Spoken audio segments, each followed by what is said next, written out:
opportunity for us to show that we are embracing women and Women Build, the Women Build program. And this will enable us actually to have a $5,000 grant from Lowe's, which we'll be using on our next Women Build project. So we're excited for that reason as well.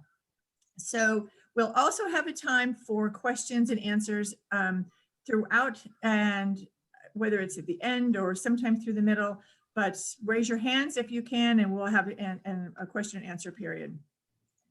I'm briefly going to go over the Women Build pamphlet that I've sent you all. And we have a lot of people that are new to us this year. And so I did want to just give a minute of time to talk about the Women Build program.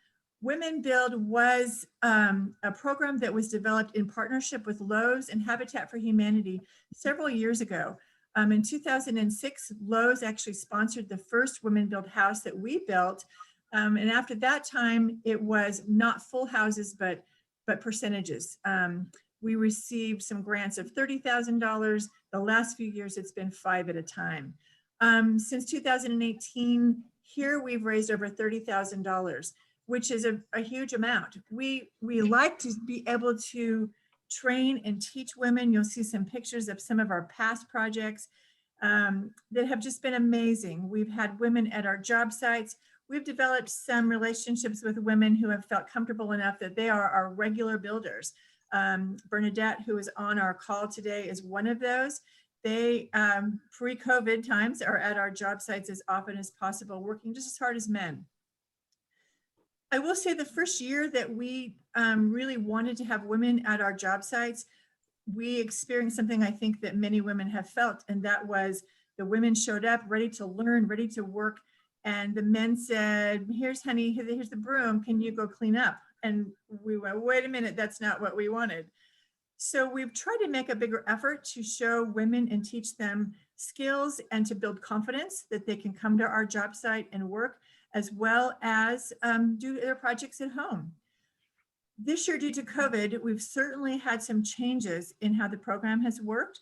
We were used to Lowe's providing a 6 weeks clinic for us, which this year they weren't able to do. We haven't been able to have as many hands-on projects at our job site as possible. And as many of you know that, when many people have been working from home, we've had just a few volunteers, excuse me, at our job sites. And so this year, Lowe's said they really wanted it to be a virtual event. And so throughout the country today and this week, people are doing some virtual events. But also, as the pamphlet says, and I'm kind of following along with Brandon, throughout this year, we've also been distracted by other disasters, not just COVID, but the fire, the wildfire, which displaced so many people. I know that there are some people on the call today that were displaced. So thank you for being here. I hope you'll be able to learn some tools and be able to stay with us in the future when we can do some things. When we weren't building and we knew that there was a great need for things to help our community, Habitat tried to do what we could without duplicating other services. We first started right after the fire. We had a tool share program. People were able to come in and drop off and donate tools such as rakes and shovels. And Home Depot, oops, I'm not supposed to say that, but we did have some sifting boxes donated that people could use to sift items from the rubble. And when that was kind of finished, then we started a furniture donation system. We had people calling us continually because of our restore, wanting to donate specifically for fire victims. So we began to use our lobby, and there's a small photo there. We used our lobby to donate specifically for the fire victims. And we probably have switched out that lobby 7 or 8 times. If you've been to our office, you know how big it is, of people that needed furniture. As soon as they were finding new places to live, people that didn't have insurance or no insurance were able to come to us for some furniture. We had some great partnerships that allowed us to purchase new mattresses.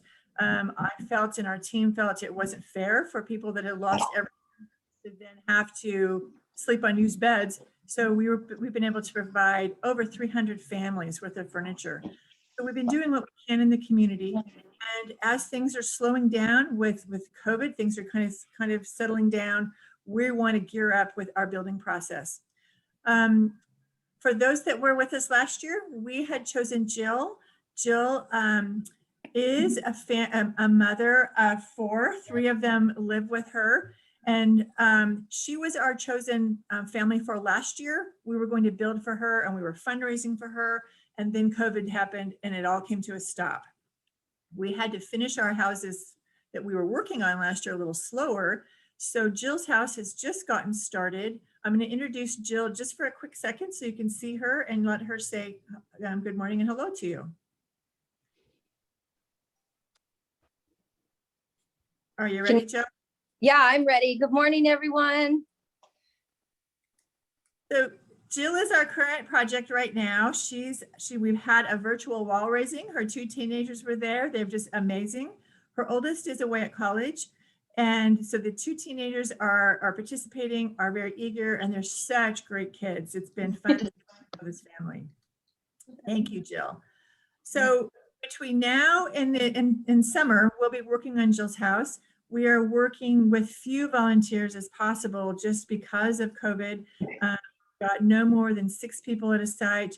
We aren't accepting people through our normal process, but if you've got a burning desire to want to get out there, give us a call individually and we'll see if we've got some openings. We're not, because we're having to limit things due to COVID. We are also getting ready to start some new building in the Phoenix Talent area. And we've purchased some land. We want to be part of the rebuilding process over there. And so we're hoping by summer, we're going to be able to start doing some building there. Each year we choose one house, which will be sponsored by Women Build. And our house cost is about $80,000, which we have to raise locally from local funds. And so Women Build has been instrumental in raising those funds for us, coming out and helping build the home. And we really are hoping that by summer, we're going to be able to be a little bit more involved with our next project than we can be today. In your packet, there's information about fundraising. In the past, we've had such great groups of people that have been fundraisers for us, and we want to continue that. And I've asked you all in my email to you if you're participating in the fundraising. We're not going to do the group challenge that we have done before or teams. We're all doing individually. And we're asking you all to help us. We've had some great fundraising individuals here. I know Sharon Dillingham is on the call and she's been the winner a couple times, I think. And one of her tactics has been, she's been writing letters to people and asking them to help us with this project. It's been amazing. She's had great success. We did not finish the campaign last year because of COVID. We thought we had a 2-week period of waiting and not realizing it was going to be a year. So if you're willing to join the fundraising challenge and you have done this in the past, we're going to let you use last year's totals to help you with this year. There's a few of you on the call that did do some fundraising last year. There's some documents in the pamphlet that I sent you that you can join. You can use us to help with fundraising ideas. We'll help in any way we can. We'll do speaking for you. You can send letters, you can do whatever works for you to join and have some fundraising opportunities. And at the end of this campaign is really around Mother's Day, which is typically when we've done a Women's Build, is when we'll end the fundraising challenge and we've got our great prizes. So you see the prizes there that are listed, which are awesome. And some of you may have won them before, but they also make great gifts as well. The top 5 fundraisers will be able to come and have a special building day with Kurt, our main man at the job site. We'll provide lunch, you'll get t-shirts. We'll make it a very special day for you at the job site. You'll get some special privileges. So with that, I'm going to turn it over to Brandon, who I think is going to, or over to Kurt. And I will wait and see where Brandon sends me. We're in different areas, but Kurt Nicholson has been with us for a couple of years. He's got about 30 years experience. He's the main man. He's our guy. We could not do it without him. And he's going to show you step by step what you need to do to fix that hole in the wall. I think we've all experienced that recently. We will, for those of you that registered with a fee, you've got this material in front of you. When he's finished, we will send out a step-by-step how-to, so you'll have that in front of you as well if you missed some of the steps today. So take it away, Kurt, and thank you all very much. Brendan will give you all a chance for questions throughout or at the end of this program. But I want to thank you from the bottom of my heart for all your help and support. Thank you, Denise. I'm Kurt Nicholson, project manager for Habitat, and today we're going to try to show you how to patch a hole in the sheetrock. We've all had that happen at home. And for the sake of the demonstration, I'll give you guys all a panel and pre-cut it to a 4-inch hole. So we have all the tools that we need thanks to Lowe's that you guys picked up. So we're going to be using tools out of that kit. And there's a couple of tools you're going to need for this that aren't in the kit. One of them will just be a sharp knife, and the other one is a drill. So with that, we're going to get started on this. And the first thing in your bucket, you'll have a block of wood that we've provided. It's got a screw in the middle of it. That's for putting some backing into this hole. Now, this is just one way to patch these holes. There's a lot of ways to do it, but this I found is the easiest, quickest way. So you insert the block into the hole using the screw that we provided there.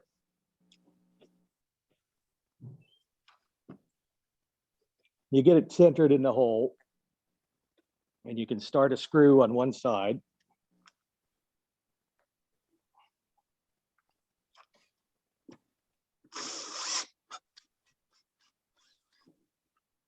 When you put these screws in, it's important you tighten them down so that there's a small dimple in the sheetrock, so that in the next process, we want the mud to cover that hole.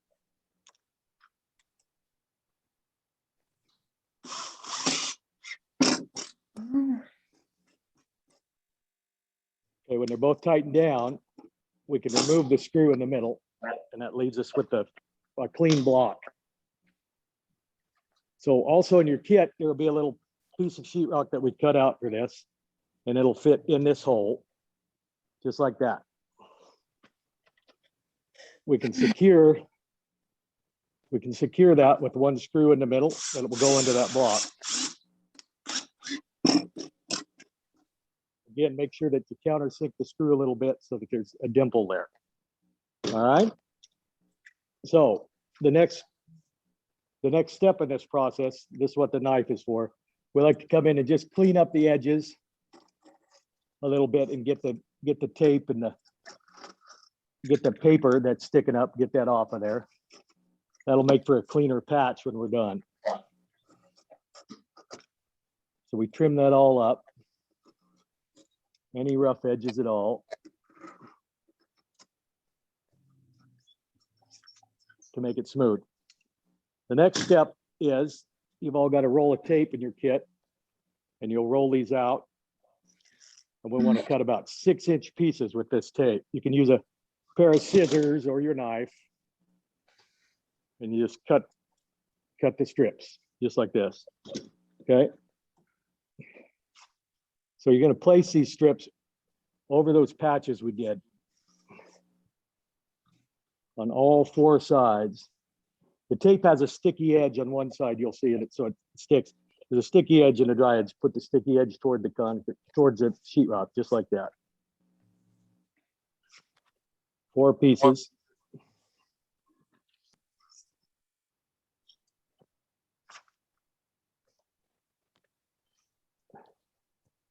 The tape provides a strength, and it also lets the sheetrock mud hold onto the wall. Okay, so when we've got that process done, the next step is we've got a bucket of mud that was provided. This is a pre-mixed mud, and we've got an assortment of knives. So I'd use the smallest knife, and you take yourself a little bit of that sheetrock mud out of there. Doesn't take very much. So about that much in the pan. And then it's always good to add just a little bit of water to that, thin it down a little bit. You don't want it right out of the jar. It's a little sticky. So you use that 4-inch knife and mix that up.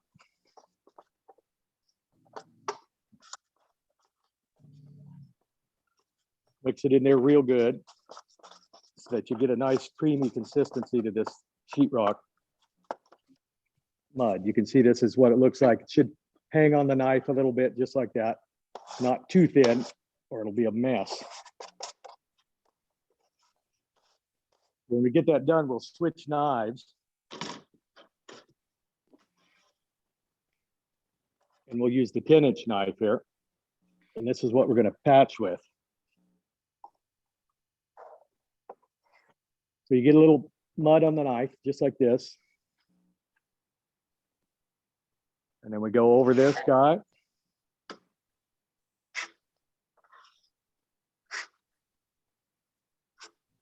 Just like that. It's going to be a little rough. You don't want to try to get it super smooth because this is a 3-step process. So you get enough to cover the tape and make sure you're around all the edges of all that tape that we put on there. Okay, that's the first step of this. And then you walk away and you're going to let this dry overnight. And then what'll happen, we'll come back the next day.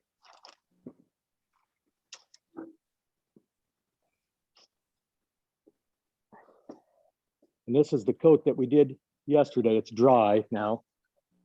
And in your kits, we have a little bit of sanding block, and you sand the edges of this up, and you'll see some marks that were left by the trowel. You just kind of sand everything down flat, paying special attention to the edges here. Get those edges nice and flat, and any of that rough stuff out of there. Now on this, you may see a little bit of the tape still showing through, but that's okay because we're going to get it with the second coat. That's why that first coat, you don't want to take too much time on it. You just want to get the mud on there because you can clean everything up with the sanding pad. So when you've got it clean and the edges are easy, you want those edges to be fairly smooth. And we'll come back with the same mix and the same knife. And we can do the same thing we did on the first phase. And get some mud. You want to make sure you overlap the edges of the first coat, just like that. Again, it's going to leave some ridges and bumps, but that's okay because we'll let that dry. Again, you'll let that dry overnight, and then you'll come back the next morning.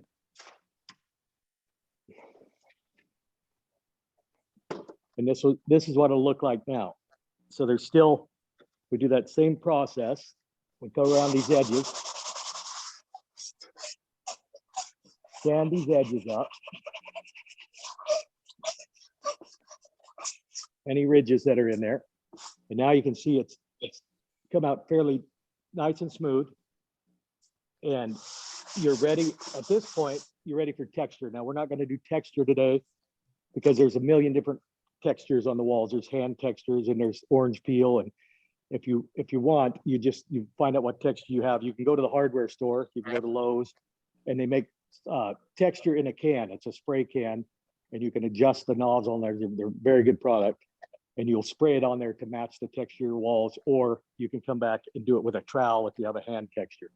But again, we're not going to get into that today, but this is what the finished product should look like. Smooth edges, and you don't see any of the tape anymore, and it just blends in with the wall, and it's ready for texture at that point. So that is the process, and these are the tools that you need. Everything in the bucket that Lowe's has provided will work ideally for this project. So thank you for your participation today, and thanks for your support for Habitat. We couldn't do what we do without you. Thank you. Is there any questions?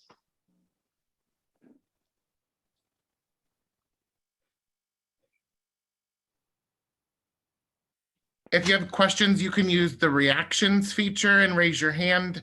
I'm also monitoring the chat, so if you have questions, you can put them in the chat feature. Or just unmute yourself and let us know.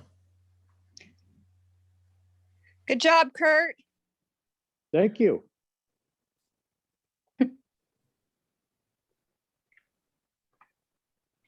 There's a question that says, any comment on ceiling or corners? Sealing, this process could be used for ceilings. Corners are a little different sometimes because a lot of the corners have metal underneath of them, but they can still be addressed. There's a lot of other videos on YouTube that you can look up for suggestions on that. But ceilings, you do the same process. It's the same process with the ceiling.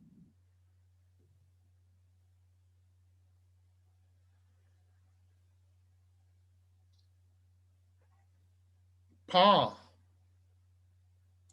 What do you do with the mud that's left in the pan? It'll harden up overnight. Is it okay just to put it down the sink? Yeah, no, you don't put it down the sink. Dispose of the mass of it in the garbage. You can scrape it off into a piece of plastic and put it in the garbage, and then you can wash your pan and your tools out. Yeah, don't put it down the drain. That causes problems. could you put it back in the bucket, Kurt? You can put it back in the bucket. And one thing I was going to say about the bucket, you can put the mass back in the bucket, and then I always try to flatten the top of the bucket out, add just a little bit of water on top, and then seal your lid back on. And then the next time you use it, it won't be dried out on the top. That's the problem with these. If you just seal them up, they're not completely airtight. And without that water seal on top, the mud will go bad. So if you leave a little skim of water on the top of those, you can use it over and over for months. Kurt, do you ever get to the point where a hole might be too big to use the patch technique that you showed? No, you can put a big patch on. You can patch the biggest patches you want with this method. But normally holes in a house are from, somebody swinging a door or somebody moving a piece of furniture. And so if, anything up to 2 foot could be used in this method for sure. If it got too much bigger, you could probably use the 2x4s in the wall to secure to without the patch wood, right? Yes, you'd cut it out to the next nearest stud if it was bigger than that, and expose your wood. And yeah, so, but this is an easy method for most folks. Paul? How do you get the patch to match the hole? How do you get the patch to match the hole? Usually you don't get just a square hole in the wall. You got no, that's it. And we skipped the initial phase of this just to make it easy for this demonstration. So, your holes are going to be oblong. They're going to be whatever they are. But the important part is you cut a hole it can be any size, just that's slightly larger than the damage in the wall. And if you go to any local hardware store, and I think Lowe's does this too, they'll take a lot of their old sheetrock stuff that's damaged in freight, and they'll have quarter sheet pieces and half sheet pieces in a little rack somewhere near where they sell the big sheets, and you can buy those according to the size of the hole in your wall. But you want to cut out, you've got a round hole from a doorknob, you can measure and cut a 4-inch or 6-inch or whatever size you need to do that, and then you cut your patch to correspond with that, and go about the process just like I showed you here.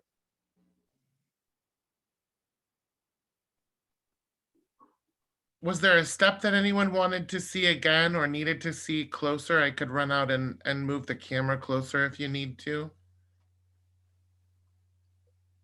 No, it's good. I just need to try doing it.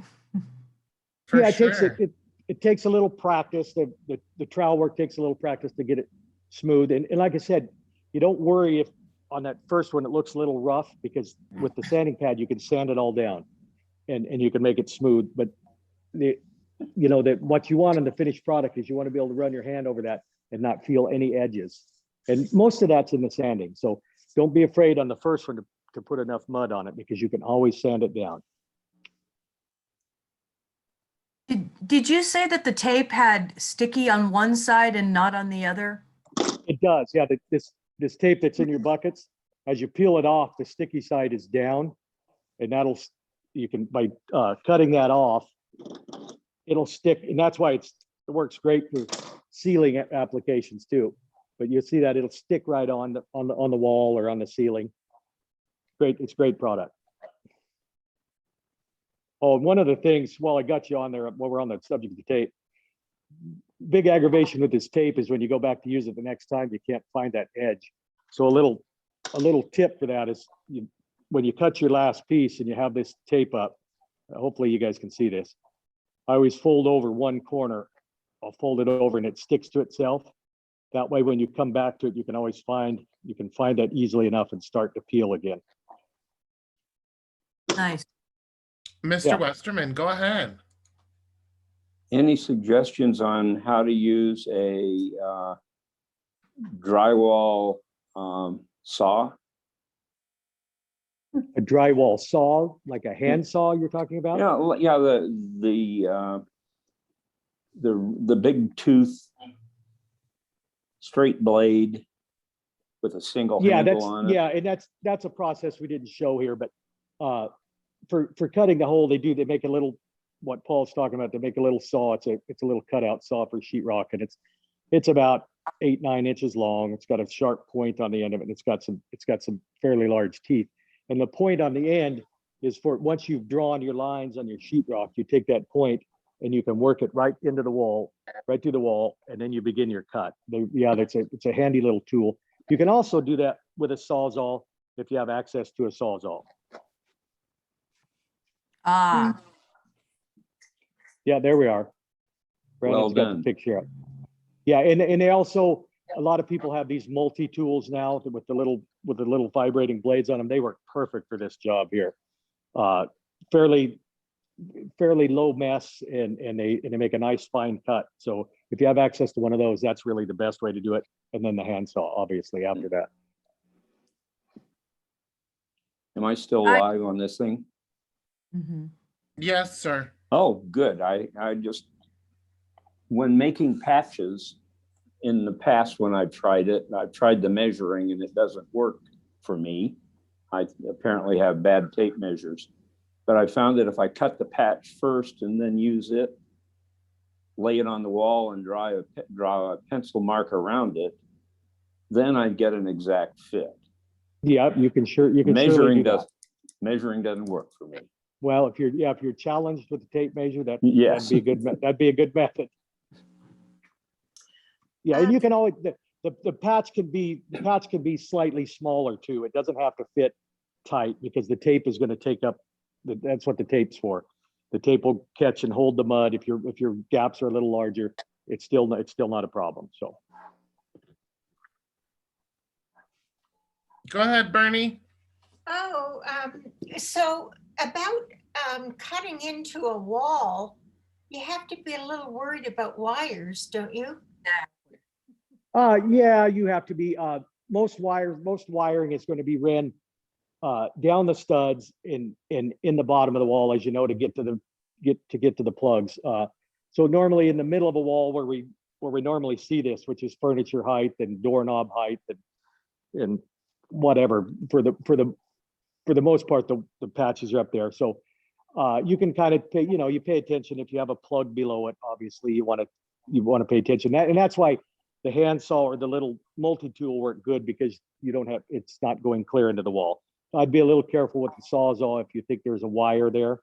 But if you use the multi-tool or the handsaw, it's usually not a problem. Well, I think you did a great job, Kurt. Anytime I have a hole in my wall, I'll invite you. All right. All right, thanks. Any more questions?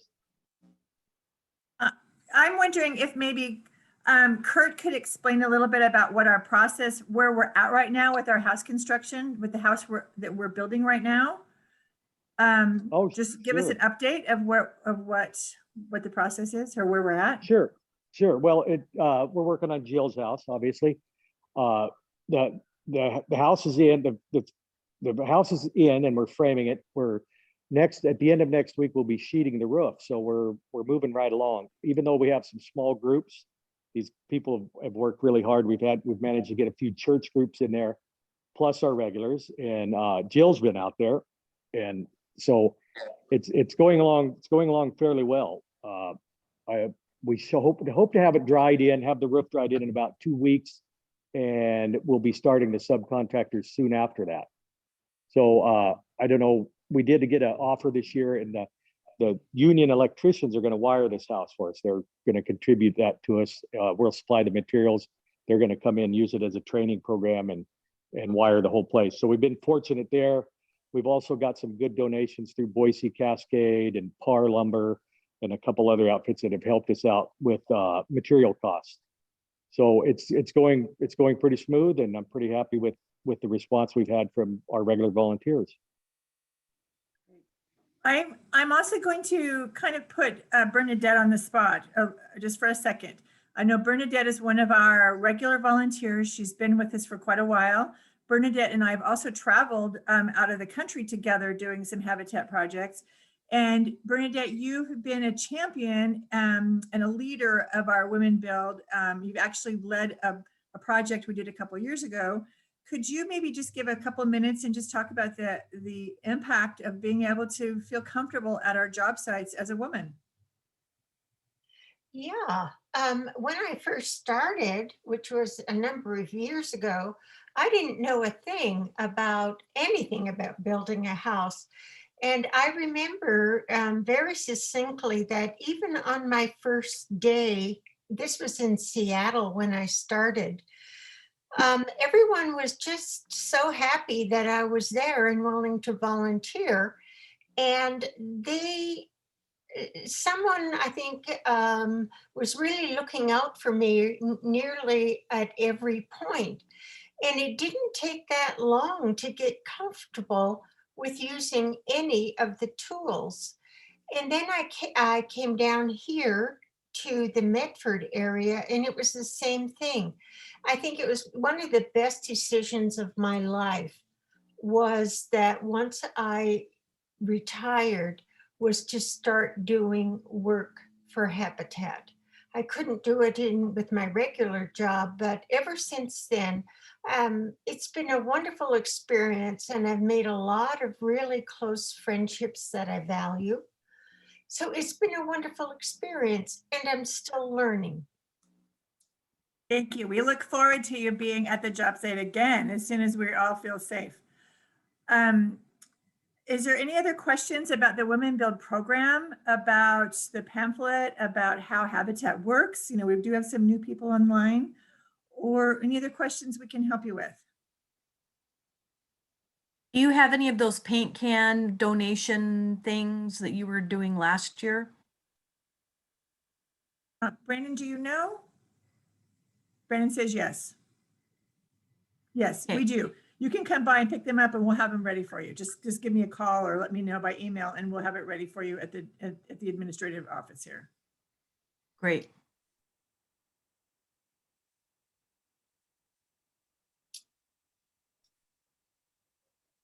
Any other questions?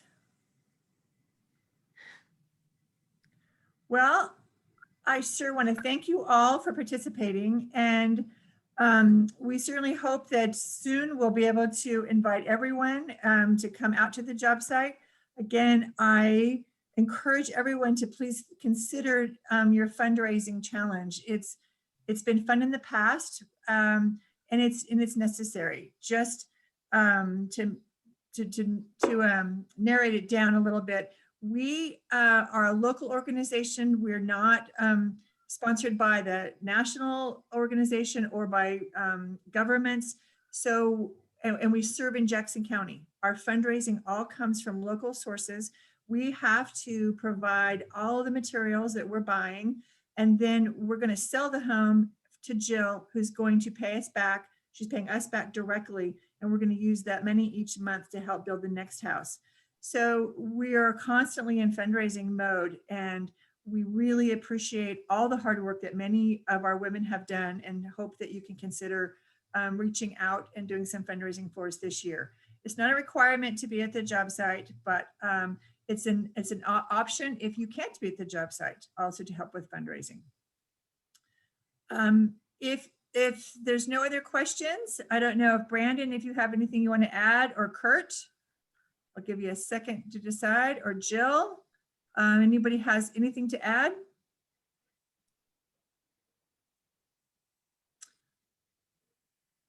I don't know if Brandon's having some Kurt's line got muted on accident. Oh, okay. What his mouth moving said he wants to thank all the volunteers that he's enjoyed getting to know them and that they're a great group of people. And I'm sure he's more than excited to welcome any of our previous or new Women Build participants into the crew. We think we're pretty proud of the group we've got available to us and are always excited to add new special people into the construction family. So if that's important to you, reach out to us and we'll make sure you get connected. Like Denise said, please consider joining the fundraising crew. We're planning some exciting, safe, COVID-friendly things on that Women Build Day to celebrate you and your fundraising success. I know Kathy, I see Sharon Dillingham, Marta. There's some previous fundraisers that we know how to celebrate some good work. So it'll be a fun day and hopefully you can all participate. It's good to see you. And thanks for being with us this morning. Well, thank you. Thank you all. Bye. All right. Bye-bye.